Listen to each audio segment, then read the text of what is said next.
All right, let's get into some fantasy because Yes. while I do love your show, you guys tend to talk more about the gambling side of the NFL and less about the fantasy side. So I'm going to help some of your listeners with some things I picked up this fantasy football season. Okay, great. Let's Um, go. let's start with divisions. Let's start with the AFC East, which is super exciting. Dolphins receivers. You can pick up any Dolphins receivers, especially Waddle, who we have on our celebrity fantasy football league, and Tua, but absolutely no one else. No one else. Only Dolphins receivers. Okay. Sort of an exciting team to watch. They are leading in that division. Bills defense has been golden. It's just so much fun, so many points. Their receivers, and I'm so sorry, but no one else. We sort of we were relying on Dawson Knox in our league, and he's really disappointed. Yeah. I'm amazed that tight ends in Buffalo are not scoring more points for us. Yeah. I thought we were getting a bargain there. That I have him as well in a couple leagues. It hurts. I expected a lot more out of him. The Jets are back. Yes. Anyone on the Jets? I said we had Brees Hall on our team. I could not pick up Carter. Someone snatched him away from us, so I didn't have any handcuffs there. I love me some handcuffs. Their defense, I play them in our league almost every week. I cannot wait to see the game this weekend. It's going to be really it for both teams. It's sort of the Jets and the Vikings. It's sort of the most important game for both of them all season long. Now, I got a question for you as a Jets fan. Yeah. Billy said that Zach Wilson's ceiling is Patrick Mahomes. Patrick Mahomes. I listened to the article. Yeah. I listened to the show. I think Billy is not right. I think he is completely incorrect. I love it. I love that was a quotable point, but I tend to agree. I forget who said it there.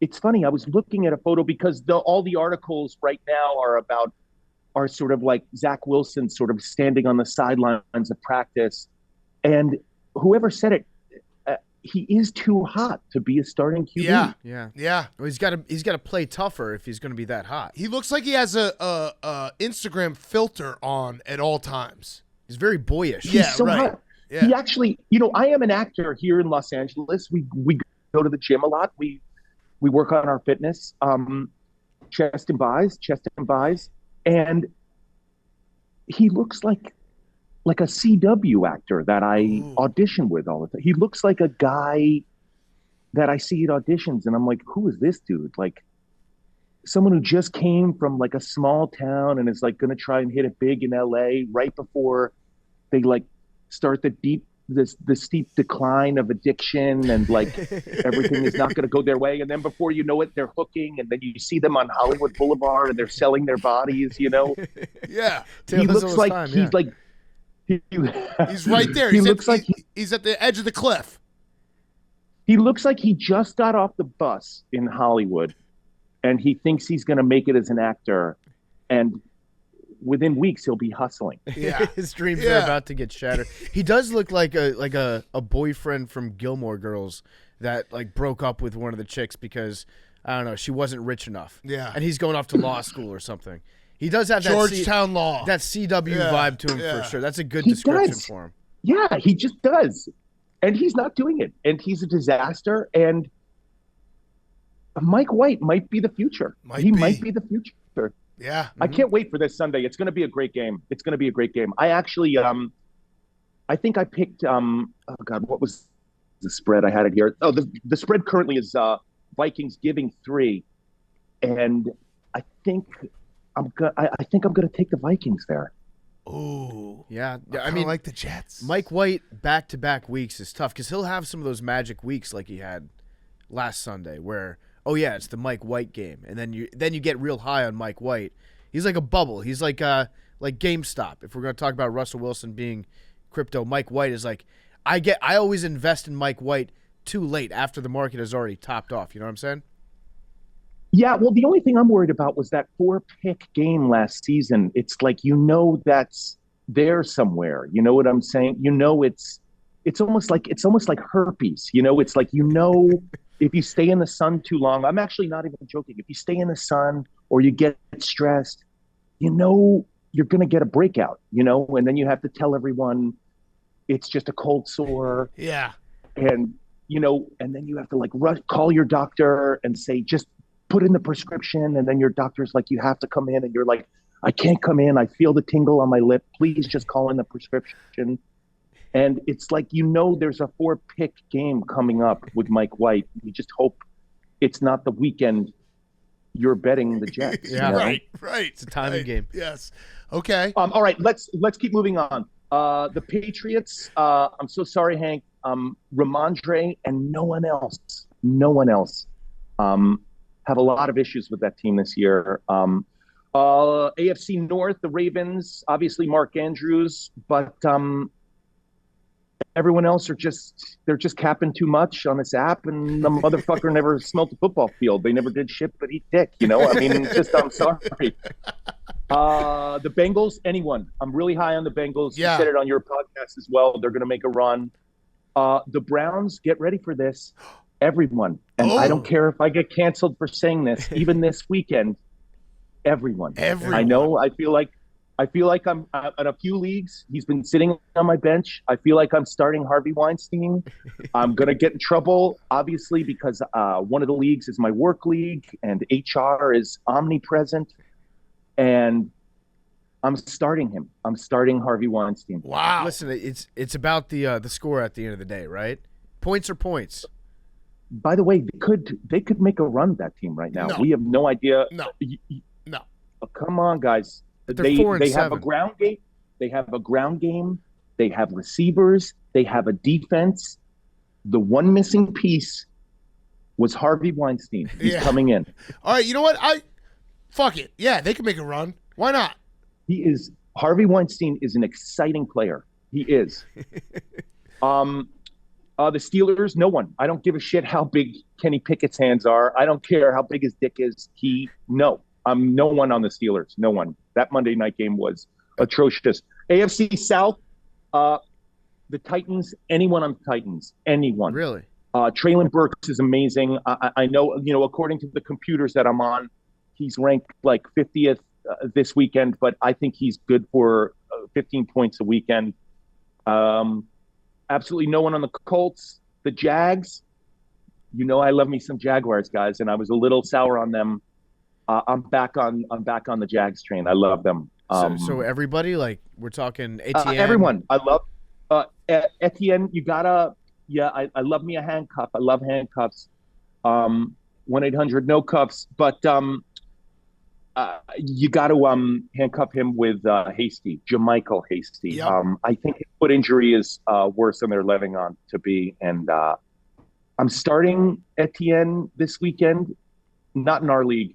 By the way, you're welcome for picking up Ken Walker in our league and keeping him there. I think I told you that Rashad Penny was gonna go bye-bye about 4 weeks in, and he has single-handedly kept us in the top 5 of that league. That's a huge pickup. Yeah, Jerry, Congrats. just real quick, you mentioned that we were 4 in the league earlier, and you just said top 5. I don't have any reason to doubt what you're saying, but it seems like you would have said top 4 if we were actually number 4.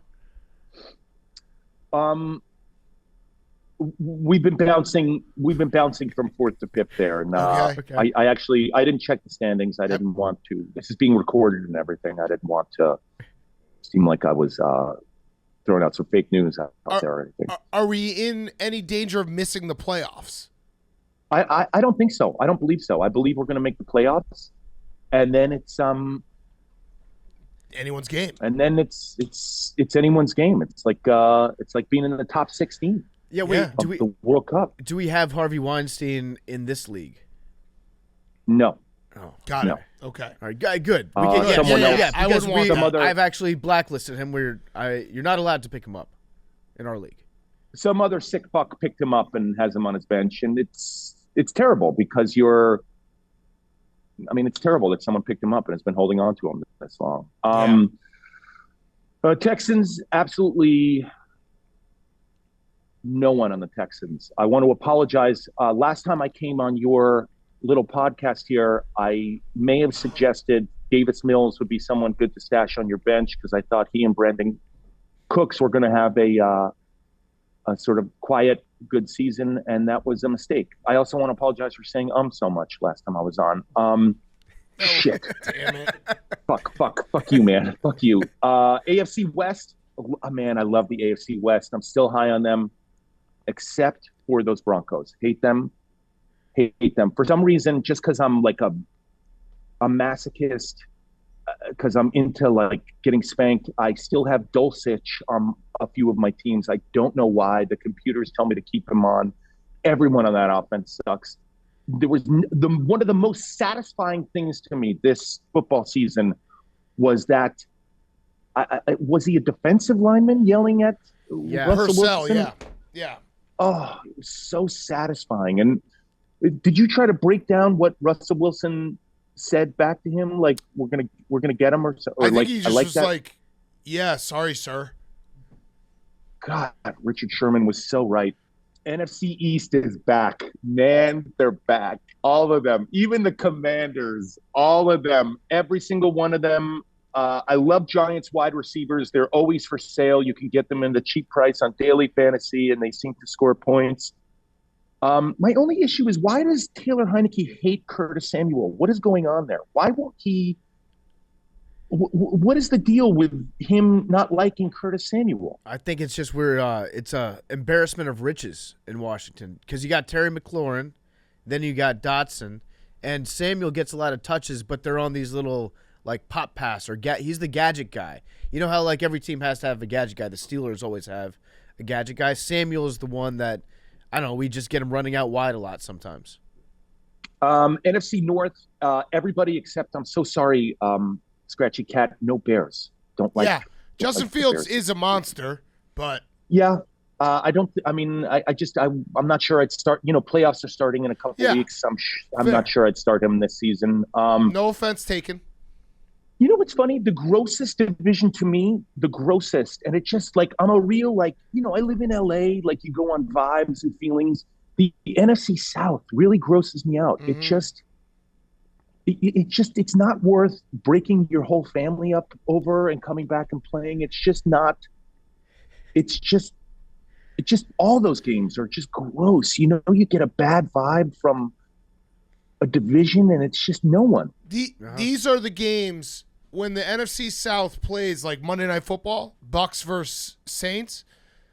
Those are the games you'll be like 2 quarters in, you'll be like, why am I doing this? Why am I doing this? Why am I sacrificing time with my family for this? And I'm not.